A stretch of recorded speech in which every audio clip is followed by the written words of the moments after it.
राजेश खन्ना को Hindi film industry का पहला सुपरस्टार कहा जाता है। राजेश खन्ना की बैक टू बैक 17 फिल्में हिट हुई थी, जिसके बाद लोग कहने लगे थे ऊपर आका और नीचे काका। हालांकि बाद के सालों में राजेश खन्ना ने असफलता का स्वाद भी चखा, लेकिन वो इसके लिए बिल्कुल भी तैयार नहीं थे।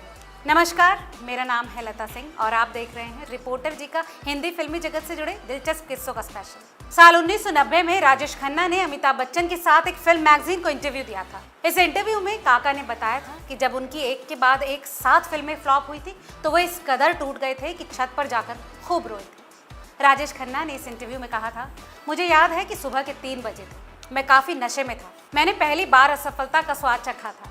एक के बाद एक मेरी 7 फिल्में फ्लॉप हो चुकी थी। उस रात बारिश हो रही थी, अंधेरा था और मैं अपने घर की छत पर अकेला था। मैं पूरी तरह से बेकाबू हो चुका था। मैं बहुत जोर से चिल्लाया, परवरदिगार, हम गरीबों का इतना सख्त इम्तिहान न लो कि हम तेरे वजूद से इनकार कर दें।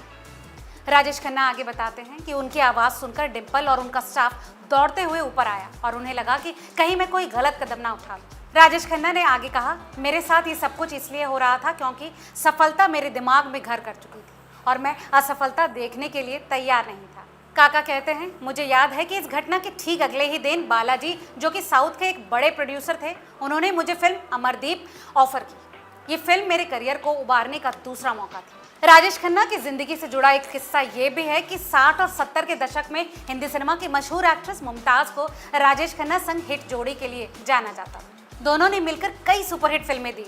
हाल ही में मुमताज ने एक इंटरव्यू में राजेश खन्ना संग अपने काम को लेकर बात की। उन्होंने बताया कि जब वो किसी और के साथ काम करती थी तो काका उदास हो जाया करते। इस बातचीत के दौरान मुमताज ने यह भी बताया कि आखिर ऐसा क्यों हो जाता था।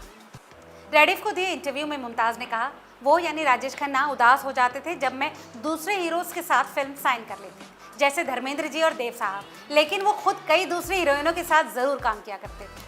मैं कभी भी इस बात से नहीं चिड़ी। उन्हें लगता था कि वो मेरे मालिक बन गए, लेकिन मैंने कभी इस बात को गलत तरह से नहीं लिया।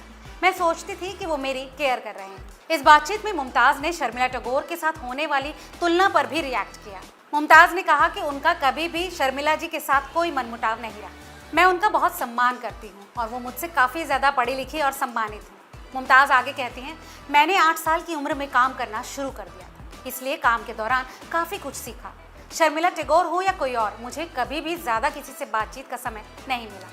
ईश्वर का आशीर्वाद है कि काका के साथ मेरी एक भी फिल्म फ्लॉप नहीं है, जबकि शर्मिला जी के साथ उनकी कई फिल्में फ्लॉप रही। बता दें कि मुमताज ने राजेश खन्ना के साथ रास्ते, बंधन, सच्चा झूठा, दुश्मन, अपना देश, रोटी, आपकी कसम और प्रेम कहानी जैसी कई हिट फिल्में दी। वहीं मुमताज के सुपरहिट गानों को भी भुलाया नहीं जा सकता, जैसे बिंदिया चमकेगी, छुप गए सारे नज़ारे, जय जय शिव शंकर और ये रेशमी जुल्फ़ें। तो देखा आपने कैसे साथ काम करते करते काका यानी राजेश खन्ना मुमताज पर अपना हक जमाने लगे। हालांकि एक्ट्रेस ने भी इस हक को बेहद पॉजिटिविटी के साथ देखा। आपको इस विषय में क्या लगता है, हमें कमेंट करके ज़रूर बताएं और ऐसी तमाम और दिलचस्प खबरों के लिए देखते रहिए रिपोर्टर जी।